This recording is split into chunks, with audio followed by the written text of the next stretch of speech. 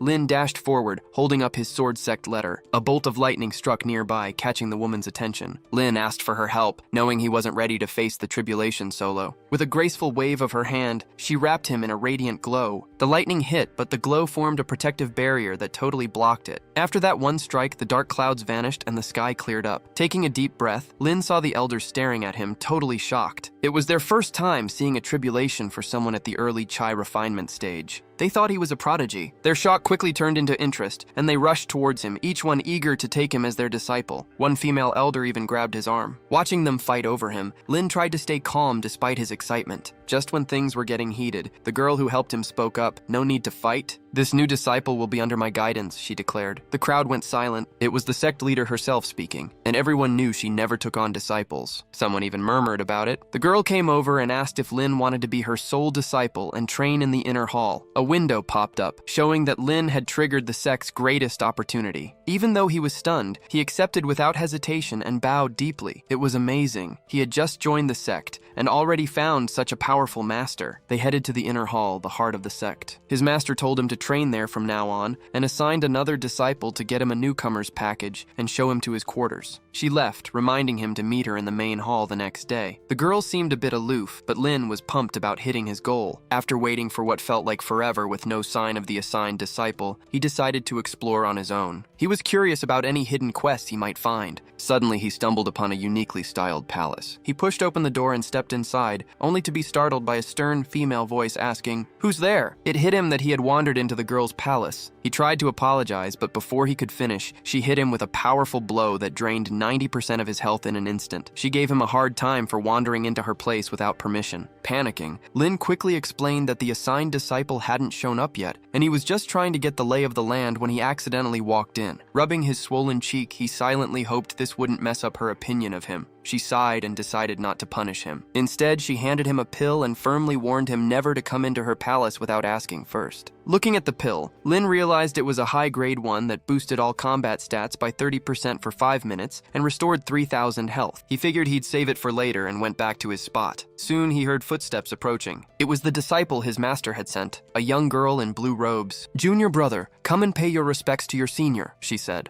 Lin gave her a respectful bow and said, "Greetings, senior." She was pleasantly surprised by how he was playing along, and a system notification popped up saying Gongwei's rapport had increased by 10 points. Lin complimented her. "Senior, not only are you as beautiful as a flower, but your cultivation is impressive too." Hearing this, she got even happier, but blushed and turned her head shyly, trying to hide her face while calling him a smooth talker. There's a saying that to advance in cultivation, you've got to practice hard and master the art of flattery, Lin added, making her laugh. Another system notification popped up, showing that her rapport had gone up by another 5 points. He hadn't expected her to be so easy to get along with. Building rapport with NPCs could open up various quests and opportunities. Usually reaching a rapport level of 61 or more allowed physical contact with NPCs of the opposite gender, and 71 or above could lead to deeper connections. But getting there wasn't easy. Many dedicated players had tried and failed in past lives. Suddenly, Lin started coughing up blood uncontrollably. Alarmed, Gongye asked when he had gotten such serious injuries. Remembering the earlier incident, Lin saw a chance to gain some sympathy and benefits. He wiped the blood from his mouth and told her the whole story. The girl realized her delay had made him wander off and get hurt by the sect leader. She almost started crying, saying that the sect leader had specifically told her to take care of him, but she had been too caught up in reading a novel. She quickly pulled out a bottle of pills and handed them to Lin, apologizing a lot and blaming herself. Lin shook his head and said it was his fault for wandering around without permission. Before he could say more, the girl looked at him with admiration, surprised that he was defending her even after getting hurt. Her rapport with him went up by another 5 points. After their chat, she generously gave him a green pendant. Lin took a good look at it. It was a spiritual level piece of gear with defense plus 10, vitality plus 5, and the ability to regenerate 1% of mana per second when out of combat. It also had a special skill, a 0.5c mana shield during combat. This jade pendant was top tier for spiritual level equipment. Laughing, she said, "Of course, as your senior, I've got plenty of good stuff." Then she got ready to show Lin to his quarters. He marveled at how quickly he had scored such treasures, but reminded himself to treat NPCs like they had real emotions and feelings, a little secret he was keeping for now. They soon arrived at a spirit gathering array, the perfect spot for meditation and cultivation, where spiritual energy turned into experience. Feeling the energy around them, she mentioned, a bit enviously, that even her father's place only had a mystic level array. Lin was totally blown away to find such a high-level setup in his new pad. Usually players just meditate offline or AFK here to grind experience, which is super slow. But this setup, it felt like his master had really gone all out for him. After chatting for a few more minutes, the girl patted him on the shoulder and said goodbye. Lin thanked her again and settled in to start his meditation. Sitting in the spirit gathering array, he could feel the spiritual energy pouring into him at an impressive 52 points per hour. Thanks to his maxed out perception, this was dozens of times faster than your average early stage chai refinement cultivator. He figured he'd be leveling up in no time, so he decided to log off and catch up with his master tomorrow. Back in the real world, Lin checked his phone and saw his account balance had crossed over 1 million, just the beginning. He called Ren Lan, and it wasn't long before she rolled up on her motorcycle, following the address he'd sent her. When she took off her helmet, it was clear her workouts had paid off. She looked amazing. As she came upstairs, Lin was already at the door. She was a bit puzzled about why he'd called her so early, since she had planned a morning run.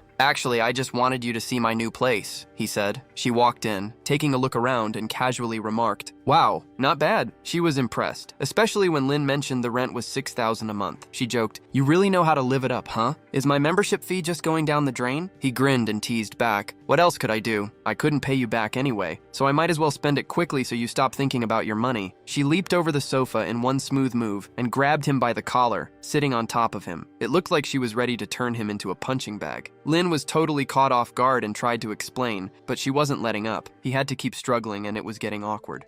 How do I put this? "My mushroom kinda grew," he said. She seemed to catch on and stopped mid-swing, her face turning red. She jumped up and they both looked down, the vibe getting a bit awkward. "Lin, how dare you take advantage of me?" she yelled, raising her fist again. Just then, there was a knock at the door. "Looks like my game pods have arrived," Lin said, asking them to hold on for a sec while he rubbed his sore cheeks. He explained that he'd earned some money in the game and bought Renlan a game pod, asking her to get off him. The delivery folks wheeled in the 2 game pods, and Renlan realized their value. She understood they could make up for the money she'd given him before. Lin knew her college dorm wouldn't have space for them, and leaving them at her place might tick off her dad enough to destroy them. So he set them up here and even prepped a room for her. Renlan wasn't mad anymore. This was the latest model of the game pod, and she was excited to snap photos and share them on Instagram. Lin shook his head, thinking, money really does solve 99% of problems. Back in the game, it was already evening when his master showed up at the spirit gathering array, praising his talent as the best she'd ever seen. After just a few hours, she had to leave. Lin played dumb about why his cultivation had suddenly hit a wall. He knew that breaking through each minor stage needed special elixirs, and hoped his master might have some. Her expression softened a bit, maybe because he'd intruded into the palace yesterday and almost caught her naked. She pulled out a purple pill, explaining it was a chai gathering pill used as an offering that could help him break through. Lin gave her a big thanks, knowing those pills were top-tier stuff you usually only get from the best spots. Just as he thought she was about to hand it over, she crushed it instead. Even though you've got mad talent, I'm worried you'll end up being someone who only knows how to meditate and not actually fight, she said. A true master needs not just cultivation and power, but real battle experience too. Lin suddenly had an aha moment, thinking back to his past life. He knew you could boost cultivation with pills and rare items, and equipment could up your stats, but battle skills? There's no shortcut for that. He nodded and shared his thoughts. A plant in a greenhouse can't climb the path of immortality. Only a tree that's weathered by thunderstorms can reach eternal life. Feiyan seemed pretty pleased with that, and a message popped up saying her rapport with Lin had gone up by 5 points. He didn't expect that sharing his wisdom would boost his standing with the sect leader, but it was a solid start. Who knows what else might come from it? Lin pushed aside any distracting thoughts. He was laser-focused on becoming the world's greatest sword cultivator. Romance? Nah, that would just slow down his sword skills. Feiyan handed him another pill and told him to pick a tough chai refinement quest from the outer hall. If he completed it, he'd get the spirit gathering pill she just gave him. She also gave him the sect's core cultivation technique, the Tianyin Heart Sutra, which all Tianyin sword disciples needed to master. This was a major perk of being under the sect leader's direct guidance. Lin didn't waste any time and rushed to the outer hall. A bunch of players were already there, which wasn't surprising. Dedicated players often stumbled upon the blacksmith's hidden quests. Suddenly, a female voice called out, "Hey, big shot!" It was Wanling. Lin hadn't expected her to join the sword sect too, but he was cool with having a friend around. What a coincidence. You joined the sword sect? A Hell Lev quest. Without hesitation, he picked it. Lin knew Hell Lev quests were always special and offered rich rewards. With the Tianyin Heart Sutra boosting his combat attributes by 5%, he felt ready to tackle the quest. Plus, he was familiar with the destination. His mission was pretty clear. Get revenge for the fallen disciple and track down the lost technique. The supervisor gave me a heads up, saying this quest was seriously tough, and hinted I might want to rethink it. She warned that the bad guy could be at the late stage of chi refinement, way stronger than me, and failing would block me from picking up new quests. He gave her a reassuring smile but stuck to his guns, even though some players were laughing at me, doubting the enemy's strength and the lack of clues. He took the quest and headed to the city gate. By evening, he rolled up to Chufeng City and found the inn. This was the key spot for his quest. As soon as the locals saw him, they recognized him as a member of a big-name sect. Pretty soon, a bunch of women came out of the inn to greet him. He was kind of surprised to see the place packed. Right in the middle, a guy was holding court, sharing the latest news and cracking jokes. He mentioned some juicy gossip. The head of the Xuanwu Temple had just hit a major breakthrough, and 2 other sects were getting hitched through marriage. He wasn't shocked by how up-to-date this guy was. He's the top info broker in the 8 wildernesses. Nothing slipped past him, and he's here every day making tips. He ordered a cup of hot tea and tuned in, hoping to catch some leads for his quest. After a bit, the guy on stage started talking about a disciple from the Tianyin sword sect named Zhang Hai, who'd been killed during his training. The killer was Zhou Hao, a rogue cultivator from the late stage of chi refinement, known for being ruthless and into the demonic path. The guy wrapped up his act and left. So we followed him outside and flagged him down, ready to buy some intel. Unlike the newbie players who just wander around, he knew paying for info was the quickest way to get the dirt he needed. The guy turned around with a grin, saying as long as he had the cash, he'd spill the beans. He handed over a bag of spirit stones and asked where Zhou Hao was. He let me know Zhou Hao, known for his lecherous ways, often hung out in the red light district of Chuang City. Just as he was about to leave, the guy held up 5 fingers, saying he had another crucial piece of info, but it had cost 5 more spirit stones. He didn't hesitate, tossing him another bag. Seeing him and noting his looks, he warned Lin that while Zhou Hao was just a rogue cultivator at the late stage of chi refinement, his brother, Zhou Shen, was a foundation establishment cultivator. He advised Lin to be super careful. He thanked him and headed to his next stop, Ottoman Pavilion, the most notorious red light district in the city. Inside, it was all people wrapped around each other, laughing and chatting. He even heard someone say, "Finish this drink and then we can head to the room." Just then, a guy stumbled out and the girls waved him off, saying, "Master Joe, come again next time." He turned around, cheeks flushed and clearly drunk, laughing and promising to visit each of them again. He ducked behind a pillar, waiting for him to leave. Once he was on his own, he started following him quietly. We left Chufeng City and wandered into the forest outskirts. It was late at night, and Zhou Hao was stumbling around, but soon he heard his footsteps and spun around, wary, shouting, "Who's there?" He stepped out and said, "Just someone who wants your life." He sobered up a bit and pulled out a weapon. Seeing that he was only at the early stage of chi refinement, until he noticed his outfit and realized he was from the Tianyin sword sect, guess he figured he was here for revenge. Zhou Hao made the first move, charging straight at Lin, but Lin dodged effortlessly, totally catching Zhou Hao off guard. Zhou Hao quickly spun around and swung his weapon with some serious force, trying to catch Lin off balance. Lin drew his sword and countered with a clang that echoed through the air. Zhou Hao was pushed back, clearly stunned by Lin's strength. Lin just shrugged and said, "It's not that I'm too strong, it's that you're too weak." What Zhou Hao didn't know was that Lin's insane natural talent gave him full basic stats, and he had just learned the Tianyin Heart Sutra, making him way stronger than anyone at his level. This time, Zhou Hao channeled his energy, making his weapon crackle with lightning, and launched his Frenzy Blade technique. A powerful attack surged toward Lin, but he stayed chill. It was the perfect time to test out the jade pendant his senior had given him. Just as the blade was about to hit, a shield popped up and blocked the attack. This spirit shield skill is definitely the real deal, Lin thought. Zhou Hao was panting heavily after that attack. Despite this, Zhou Hao still demanded Lin hand over his stuff, promising to spare him if he complied. Lin laughed out loud. "Seriously? Who gave you the guts to ask that? What a joke." This ticked Zhou Hao off and he attacked again, swinging faster and more frantically, but Lin dodged every swing with ease. Zhou Hao's eyes were wide with disbelief. "How is this even possible?" he muttered. Realizing he was in over his head and could end up dead, Zhou Hao tried to back away. Lin saw his chance, lunged forward, and slashed at Zhou Hao's shoulder, dealing some serious damage. Blood started pouring from the wound, and Zhou Hao looked at Lin in shock. Lin got a look at Zhou Hao's stats and thought, he's not as tough as he looks. He ramped up his attacks and quickly dropped Zhou Hao's health by 70%. Even though Zhou Hao was at the late stage of chi refinement, his stats were no match for Lin's superior skills. Lin landed a critical hit, knocking Zhou Hao to the ground. Pointing his sword at Zhou Hao, Lin demanded the secret technique. Zhou Hao, terrified, began begging for mercy. Suddenly, Lin sensed a new danger and dodged a powerful attack that sliced through the ground, creating a shockwave. A figure emerged from the forest. Zhou Hao's brother, Zhou Shen. Zhou Hao yelled, "Brother, save me!" Lin frowned as he looked at the newcomer. Zhou Shen walked over to his brother, scolding him. "I told you to stay in the mountains and lay low with things so tense, but..." The force pushed him back again, but he didn't take any damage this time. Lin steadied himself, realizing that even though Zhou Shen was faster, his own experience and muscle memory helped him anticipate Zhou Shen's moves and defend. It was a close call, though. Zhou Shen seemed surprised, probably a bit embarrassed that a Foundation establishment cultivator like him couldn't easily take down a chai refinement newbie. Zhou Shen's speed cranked up a notch, and he unleashed a skill, the soul-splitting slash, dealing 300 damage to Lin. Lin regretted using his spirit shield earlier since it had a 15-minute cooldown. Luckily, he had recently snagged a movement technique from a newbie village boss called Phantom Step, which had a 10-second cooldown. It let him create some distance. Zhou Shen smirked and activated his own movement skill, Shadow Clone Step. Suddenly, there were 3 Zhou Shens attacking Lin from different angles. Lin kept his cool. Dealing with this kind of trick was straightforward if you could spot the real one. The middle Zhou Shen had a gleam in his eyes while the other 2 looked lifeless. Lin lunged forward and nailed the middle one with a critical hit, causing 55 damage and triggering an armor break effect that lasted 5 seconds. With Zhou Shen's defense down, Lin seized the chance, thrusting his sword again for 110 damage. Chushin roared in anger, unleashing a burst of energy that pushed Lin back. Chushin took advantage of this, using another skill to charge at Lin with overwhelming speed. Even though each hit only dealt double-digit damage, Lin started to struggle. It was rough going up against a Foundation establishment cultivator at the early stage of chi refinement. If Lin were at the mid-stage, things would be a lot different. His health had already dropped by a third, so he had no choice but to pull out the purple jade pill his master had given him. Other players might not face severe penalties upon death during the newbie phase, but if Lin died, his innate talent would drop by 10%. He quickly swallowed the pill, and a purple aura surrounded him. Jushin hesitated, clearly surprised. After taking the pill, Lin's combat attributes jumped by 30 points for the next 5 minutes. Joshin might have noticed the change, but he still didn't see Lin as a threat. When Joshin swung his blade again, Lin didn't even bother dodging. The pill had not only restored his health, but also boosted his defense. Joshin's attack was blocked without Lin even flinching. Realizing the pill was extraordinary, Joshin's eyes gleamed with greed, thinking Lin must have more valuable stuff. Before Joshin could fully process what was happening, Lin slashed him for 180 damage. Lin grinned and said, "So I just need to take you down before the pill's effects wear off, right?" Joshin was totally caught off guard by how strong Lin had become from a single pill. Realizing he couldn't win a direct fight, Joshin started retreating, trying to stall until the pill's effects wore off, so Joshin's speed wasn't cutting it anymore. He kept getting hit, and the system gave Lin a shout-out, saying he'd mastered some swordsmanship skills and boosted his sword skill aptitude by 5%. That was awesome. It felt like Lin was really getting the hang of swordsmanship. After a few more hits, Joshin's health tanked to below 15%. Lin could see the fear in Joshin's eyes. What Joshin didn't know was that he'd pegged Lin as a big deal, thinking letting him go would be a major mistake. Out of nowhere, Joshin's weapon turned all funky, wrapped in purple energy, and his aura shifted dramatically with his eyes turning blood red. He launched a crazy powerful strike at Lin. Sensing something sketchy was coming, Lin anticipated the move and used Phantom Step to dodge. Joshin was shocked to see Lin pop up right in front of him. As Joshin struggled to recover from his swing, Lin took the chance and went for a quick throat slash. His sword sliced right across Joshin's throat, dealing 466 damage and wiping out his remaining health. Joshin was left stunned, muttering, "Can this be?" before collapsing hard to the ground. Lin let out a big sigh of relief. It was finally over. The system gave him the green light that he'd completed the Hell difficulty quest and could head back to the sect for his reward. With some time to spare, Lin started checking out the loot dropped by the two brothers. But before he headed back, there was still one more thing he needed to take care of. In the morning, Lin arrived at Fengku City Market. He decided to buy a gift for his master since it was his first time doing a mission outside the sect. As the saying goes, it's the thought that counts, and buying a gift might show respect to his master in this traditional world. He thought giving a gift could make his master like him more. He wondered what kind of gift to get her and decided to buy a jade hairpin because, as they say, a woman can never have too many accessories. After buying the gift, he returned to the sect to turn in his mission. The attendant was shocked that he finished a super tough mission so fast. Not just her, everyone there was surprised to see he completed such a hard mission despite his low level. The lady took the scroll from him and was impressed. She said he's truly an elite from the inner halls and has a bright future ahead. She wished him good luck and gave him his mission rewards, which included 100 lower-grade spiritual stones and an extra reward. She told him to keep them safe. He thanked her and put everything in his storage pouch. Others around were amazed that he got low-grade spiritual stones, as they'd never seen such a big reward even after many missions. They were also impressed by the sect's merit points on his wooden plaque. Seeing he was a big deal, they crowded around him, trying to recruit him into their guilds. Even a shy-looking girl begged him to help her level up, saying she'd do anything in return. But Lin wasn't interested and ran off to avoid trouble. They couldn't follow him because he entered the inner hall, which is only for inner disciples and off-limits to outer disciples. He went to meet his master. She already heard he completed a super tough mission, even though she only asked him to pick a hard one.